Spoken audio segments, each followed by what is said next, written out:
The emergency department had fallen strangely quiet, not because the suffering had ended, but because everyone had learned that arguing with the hospital's chief executive only made it worse.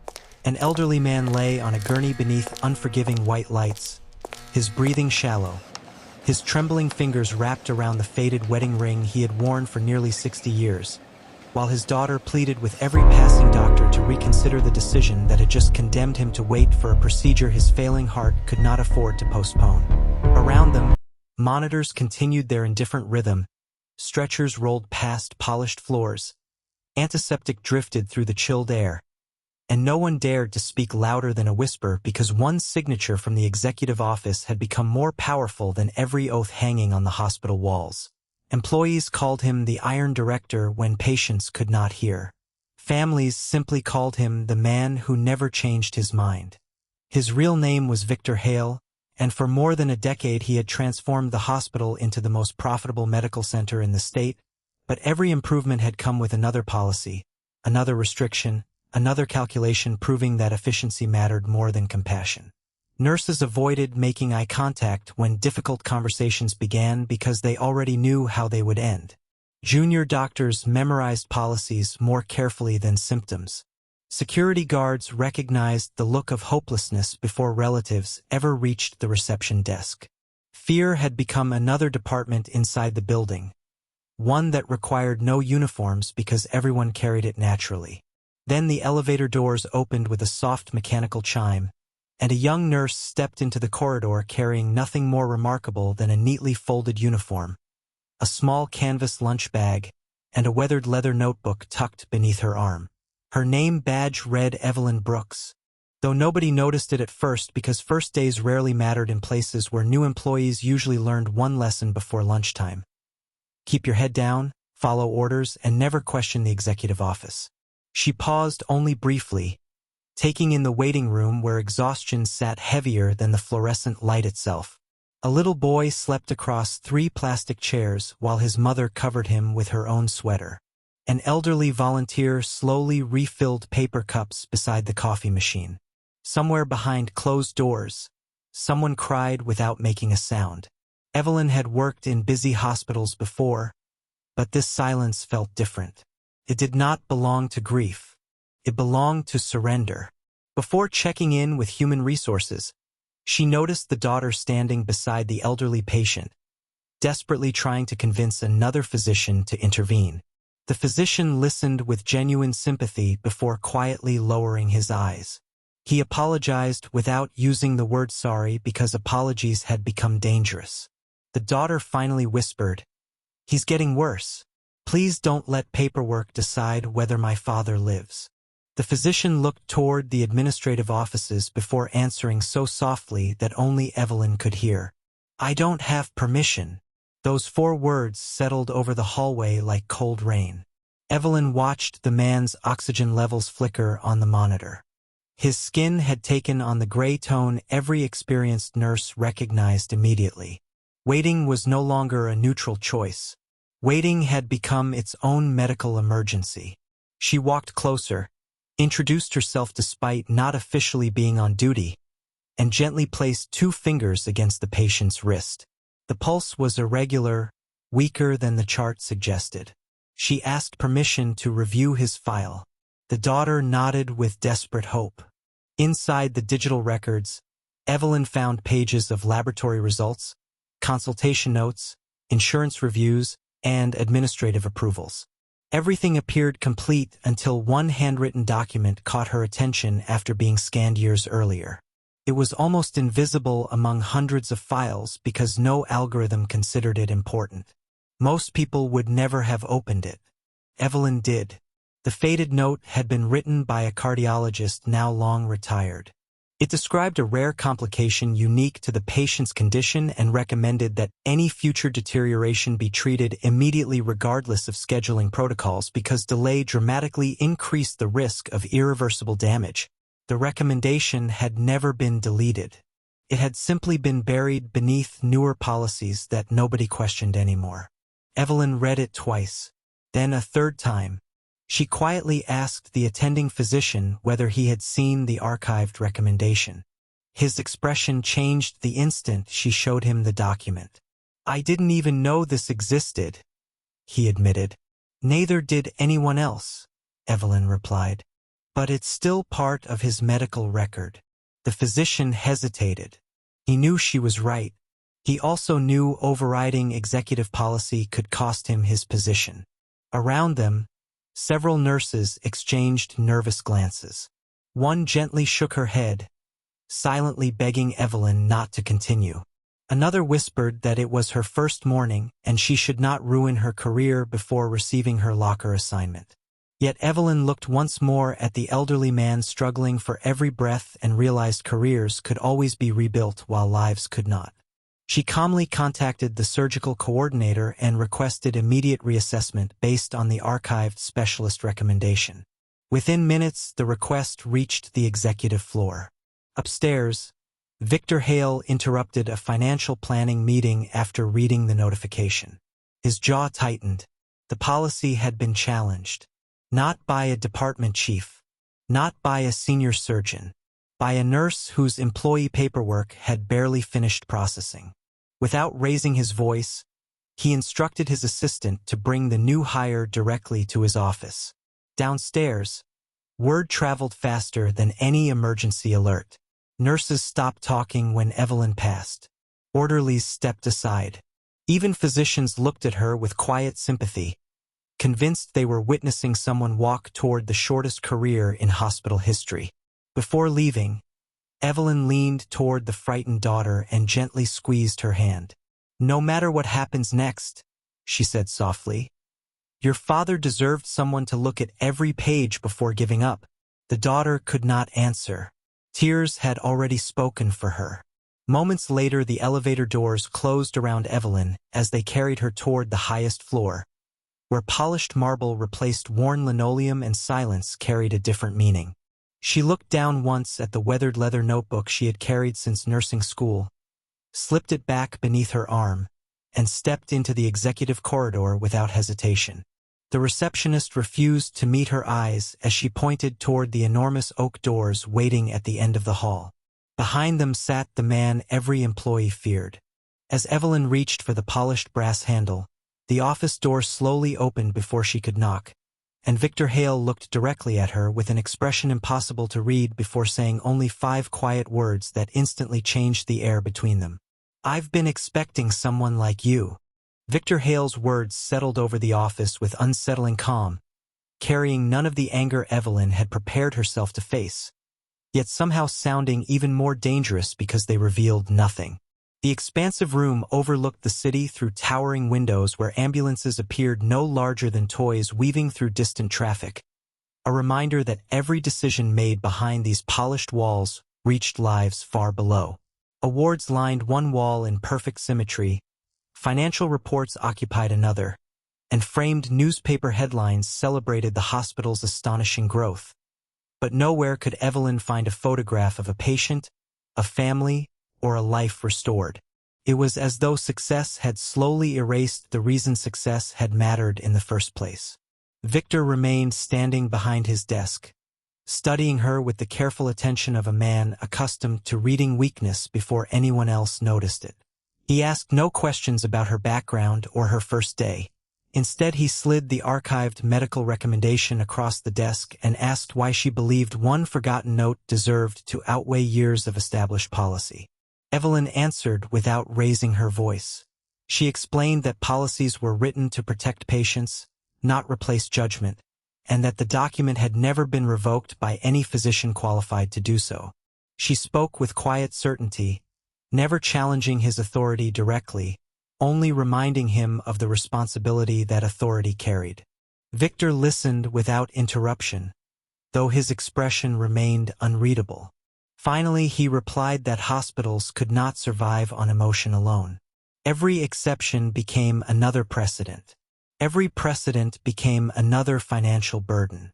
If he abandoned discipline for compassion, the entire institution would eventually collapse under impossible expectations. Evelyn acknowledged that reality without arguing against it. Then she asked a single question that lingered in the room far longer than either expected. If every calculation protects the hospital but one forgotten patient dies because no one was willing to look twice, what exactly has the hospital survived for? The silence that followed felt heavier than any accusation. Victor turned toward the window instead of answering. Downstairs, the emergency department continued moving with practiced urgency, while the elderly man's condition deteriorated minute by minute. Doctors refreshed laboratory results. Nurses adjusted medications they already knew would only delay the inevitable. The patient's daughter remained beside the bed, refusing to leave even for water, watching every passing employee with fading hope. Rumors spread through the corridors that the new nurse was about to be dismissed.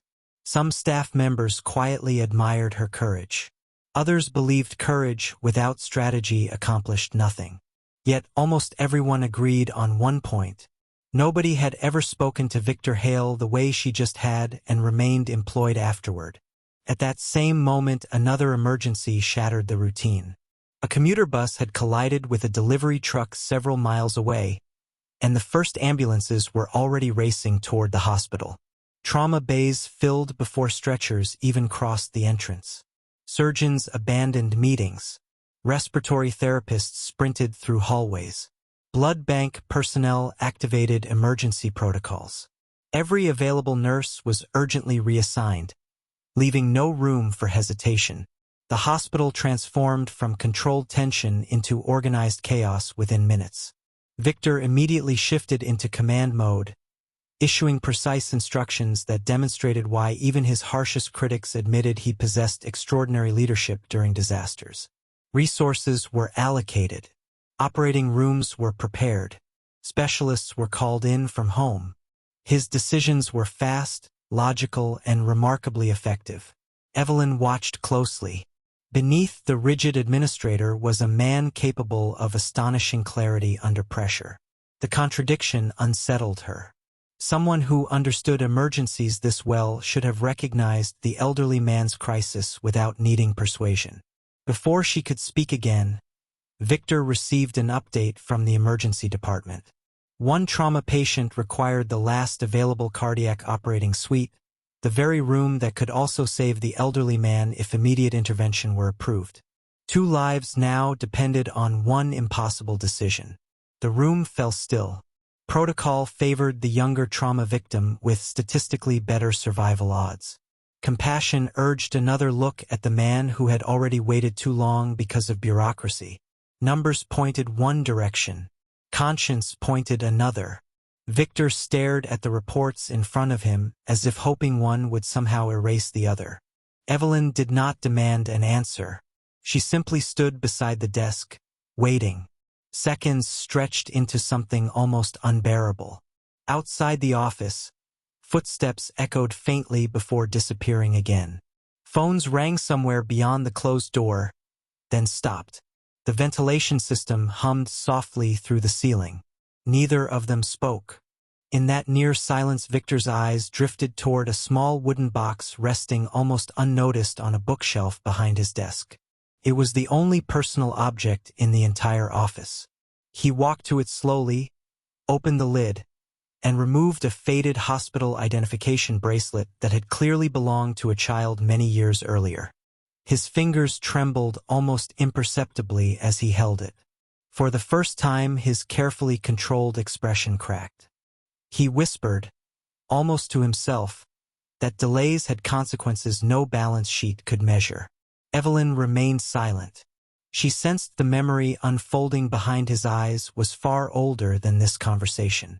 Victor finally admitted that decades earlier, before he became an executive, he had spent a helpless night sitting beside a hospital bed waiting for an operating room that never became available in time. His younger sister had died before sunrise while administrators debated priorities they later described as unavoidable. He had sworn that if he ever led a hospital, inefficiency would never steal another life. Yet somewhere along that long climb toward absolute control, efficiency itself had quietly become another form of delay. Before either could continue, the office telephone rang. The chief cardiologist spoke urgently from downstairs. After reviewing the archived recommendation uncovered by Evelyn, The medical team had discovered additional evidence confirming that the elderly patient's condition had been misclassified from the beginning. He had never belonged on the waiting list at all. He qualified for immediate intervention under existing medical standards. The mistake had remained hidden because no one had looked beyond the newest administrative summaries. Victor closed his eyes for only a moment before authorizing the procedure without another word. But the cardiologist added one final detail that drained the color from Victor's face.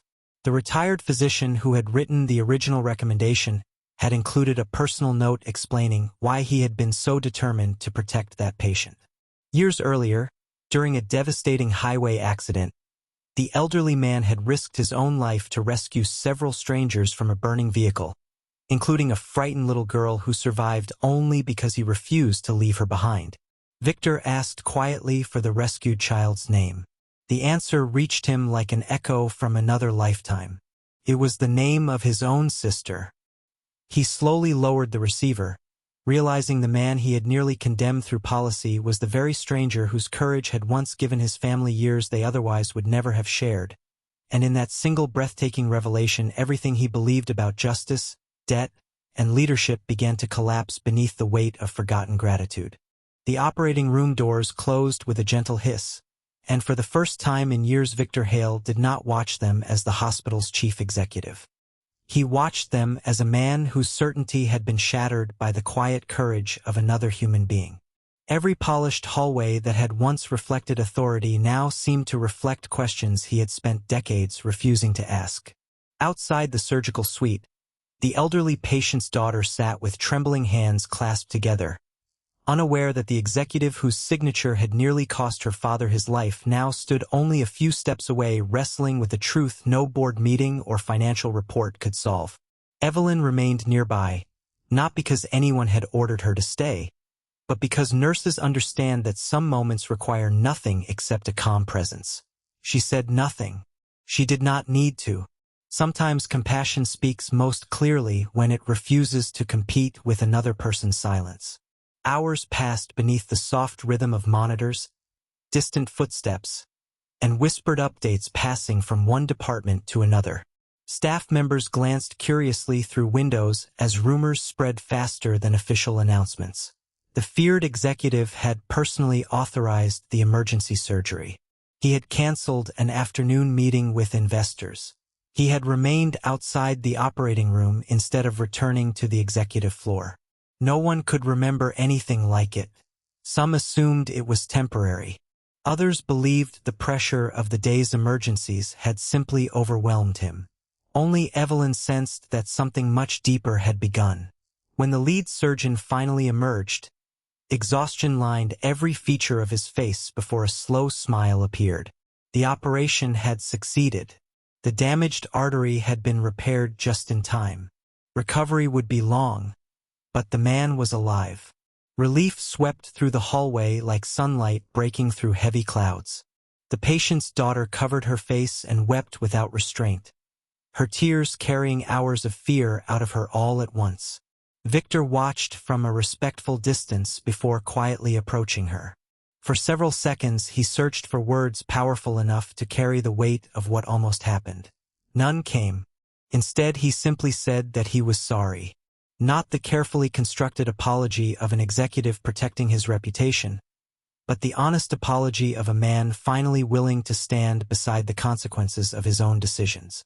The daughter looked at him with understandable confusion. She knew who he was. She knew the stories. Yet the man standing before her looked nothing like the legend people whispered about in hospital corridors. She thanked him for approving the surgery anyway. Victor lowered his eyes. "I approved it too late," he answered softly. "Someone else found the courage before I found the wisdom." His gaze shifted toward Evelyn, who was quietly helping another patient into a wheelchair, as though the day had been completely ordinary. She never looked toward him seeking recognition. That simple fact humbled him more than any criticism ever could. Within 48 hours, Victor called a meeting unlike any the hospital had ever seen. Doctors expected another policy announcement. Administrators prepared for new efficiency targets. Department heads carried notebooks filled with statistics.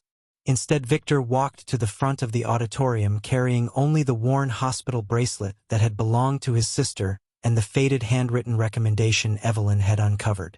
He spoke without prepared remarks. He told the complete story of the mistake, his own responsibility, and the debt he had unknowingly owed to the man who had once run into flames to save a frightened child. The auditorium remained perfectly still. Executives rarely confessed failure. Powerful people almost never admitted that someone with less authority had been right. Yet there he stood doing exactly that. He announced that every archived patient recommendation would be reviewed. Administrative decisions affecting urgent care would require direct clinical oversight. Employees at every level would have the authority to request immediate reassessment without fear of punishment whenever compassion and evidence pointed in the same direction. He ended the meeting by saying that policies should support conscience, never replace it. No one applauded immediately because many were still absorbing what they had just witnessed. Then one physician slowly stood. Another followed. Soon the entire auditorium rose together, not in celebration of Victor's authority, but in recognition of his willingness to change. Over the following months, the atmosphere inside the hospital transformed in ways no consultant could have predicted.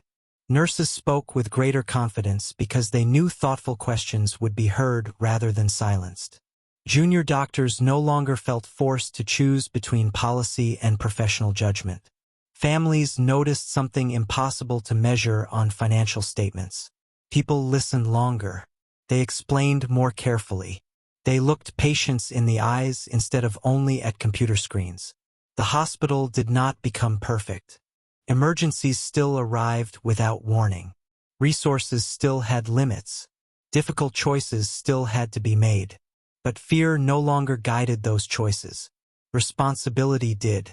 One autumn afternoon, after completing rehabilitation, the elderly man returned to the hospital carrying a small paper bag filled with homemade bread his late wife had once baked for neighbors during difficult times. His hands still trembled slightly, yet his smile remained steady. He found Evelyn finishing another shift and thanked her with quiet sincerity. She accepted the gift with both hands, insisting she had only done what any nurse should do. The old man smiled gently because he understood something she did not. Many people know what should be done. Far fewer choose to do it when standing alone. Before leaving, he stopped outside Victor's office. The two men stood facing one another without the weight of titles between them. Victor thanked him not only for saving his sister all those years ago, but for unknowingly saving something else as well. He had rescued the heart of a hospital that had almost forgotten why it existed. The elderly man chuckled softly and replied that kindness has a peculiar way of returning home, even when it takes many years to find the door. Those words stayed with Victor long after the conversation ended. In time, they were quietly framed inside the staff lounge, not as a slogan, but as a reminder. The strongest hands are not the ones that hold power, but the ones that refuse to let go of another human being. New employees often paused to read the sentence before beginning their first shift, unaware of the lives hidden behind those few simple words. Evelyn never asked for promotions, awards, or public recognition. She continued greeting frightened patients with the same gentle smile she had carried through the hospital doors on her very first morning, believing that every person deserved to feel seen before they felt treated. Years later, people would remember Victor Hale as the executive who changed one of the state's most respected hospitals. But those who had lived through that remarkable week knew the truth. Change had not begun in the executive office. It had begun with one nurse who refused to let silence become another form of surrender. And perhaps that is how the greatest transformations always begin, not with the loudest voice in the room, but with the quiet courage to do what is right when no one expects it. If the story stayed with you, share it with someone who still believes that compassion can accomplish what fear never will, because somewhere a single act of quiet courage may already be waiting to change another life.